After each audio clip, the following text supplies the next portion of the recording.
गोपाल राधे। रटो राधे राधे राधे गोविंद राधे। राधे राधे राधे गोविंद राधे। भजो राधे राधे राधे गोविंद राधे। राधे राधे राधे गोविंद राधे। गोविंद राधे गोपाल राधे।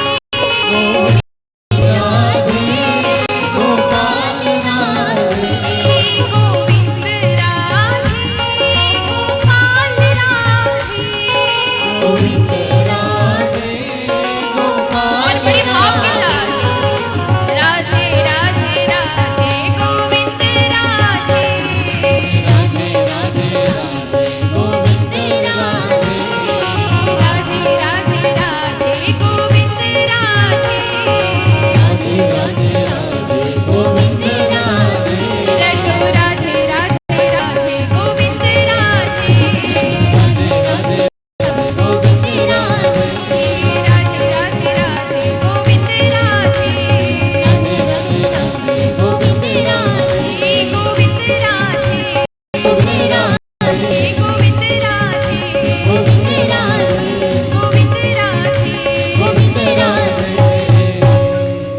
गोविंद राधे। अभी भी ऐसा लग नहीं रहा है दादाजी के भगत बैठे हैं महाराज, बड़े भाव के साथ। आप में तो बोलने की जरूरत नहीं, मगर इतना जोश होता है। गोविंद राधे गोपाल राधे राधे राधे। रटो राधे राधे राधे गोविंद राधे। भजो राधे राधे राधे गोविंद राधे। बोले वृंदावन बिहारी लाल की, सावरिया सेठ की, भक्त नरसिंह मेहता की, सद्गुरुदेव भगवान की, श्री धूनी वाले दादाजी महाराज की, आज के आनंद की, श्री जमुना महारानी की, श्री गिरिराज जी महाराज की, सत्य सनातन धर्म की। नमो पार्वती पते हर हर महादेव।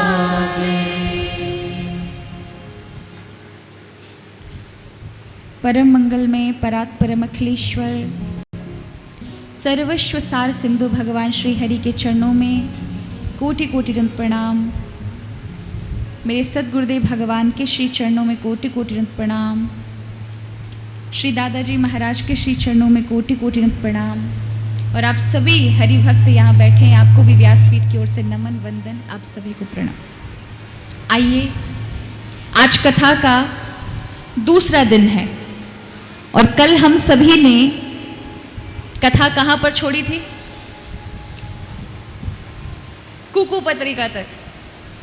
हाँ, कुकू पत्रिका तक।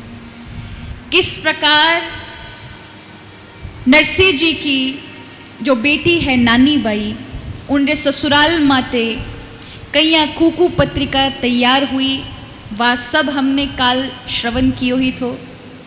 आज कीकर ठाकुर जी अपने भगत रो मान राखे, लाज राखे।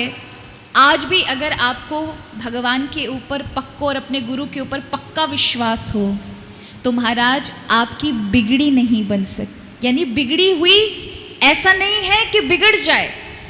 अगर गुरु और भगवान पे पक्का भरोसा है तो बिगड़ी हुई को भी वो कब बना देंगे। दुख आते हुए नजर आते हैं लेकिन आपका कुछ बाल बाका नहीं कर सकते। आपकी आस्था, आपका विश्वास, आपकी निष्ठा ऐसी होनी चाहिए और यही ये भक्त का जीवन दर्शाता है। कल हम सब ने श्रवण किया किस प्रकार महाराज मायरा लिखा, कौन से समय में लिखा। आजकल में महाराज कोई करोड़ का 10 करोड़ का भर दे तो हमारा हल्ला मच जाता है चारों ओर, अरे फलाने ने मायरा हुआ भरा। मायरा तो जानते हैं ना, हमारे उत्तर प्रदेश में जो लोग श्रवण कर रहे होंगे लाइव, कई लोग वो कहते हैं नानी बाई का मायरा क्या होता है। तो कल मैंने बताया था कि नरसिंह जी की जो बेटी है उनका नाम नानी बाई है। और मायरा कहते हैं भात को। तो राजस्थान में मामेरा मायरा ऐसा कहा जाता है, पर हमारे यहाँ उसी को उत्तर प्रदेश में रामा का भात कहते हैं। वहाँ नरसिंह जी की बेटी को रामा के नाम से जाना जाता है। लेकिन वो असल में जो मायरा बना है, जहाँ ये घटना घटी है, वहाँ पर नानी बाई कहा जाता है और गुजरात में भी कुंवरी बाई नानी बाई कहा जाता है। तो यहाँ नानी बाई के ससुराल में महाराज 600 साल पहले इतो मायरो लिखियो महाराज, इतो मायरो लिखियो कि नरसिंह जी की 7 पीढ़ी भी नहीं भर सके। क्या क्या लिखा था? 25 मण लिखो सुपाड़ी, 25 मण रोरी, 25 मण सुपाड़ी लिख दो, 25 मण रोरी, 25 मण लिखो कलेवो और मेवा की बोरी। मेवा की बोरियां लिख दो। 1000 थान में मूंदी लिख दो। मुगल जमाने का एक ऐसा कपड़ा जो एक हाथ अगर आप खरीदने जाओ तो 1000 रुपए लगते थे, आज से 600 वर्ष पूर्व, क्योंकि वो सोने से जड़ा हुआ कपड़ा था। वो कह दिया 1000 थान लिख दो।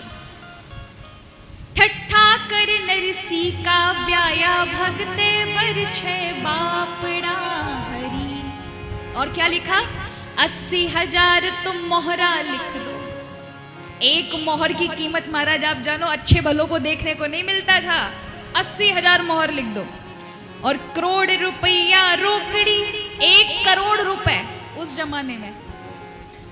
कागज में 2 भाटा लिख दो, यूं उठ बोली डोकरी। अब दादी सास कहे हमारे लिए भी लिखो, हमारे लिए भी लिखो। सबने अपना अपना लिखवा लिया। अब नराणो कहवे दादी भाटा, भाटा माने पत्थर, पत्थर की क्या जरूरत है, और वो भी 2-2 पत्थर लिखवा रही हो। दादी कहवे एड़ो वेड़ो पत्थर नहीं, सोनारो पत्थर चाहिए। कैसा पत्थर? सोने का पत्थर चाहिए। हमारे यहाँ जो शिला और जैसे चटनी आप बनाते हैं, अब तो बड़े टेक्नोलॉजी के ज़माने में तो वो मिक्सर इत्यादि, ग्राइंडर इत्यादि आ गए हैं। पहले तो वो सिलबट्टे भी बनता था, तो वो वाले पत्थर चाहिए थे, सोनेरो भाटो।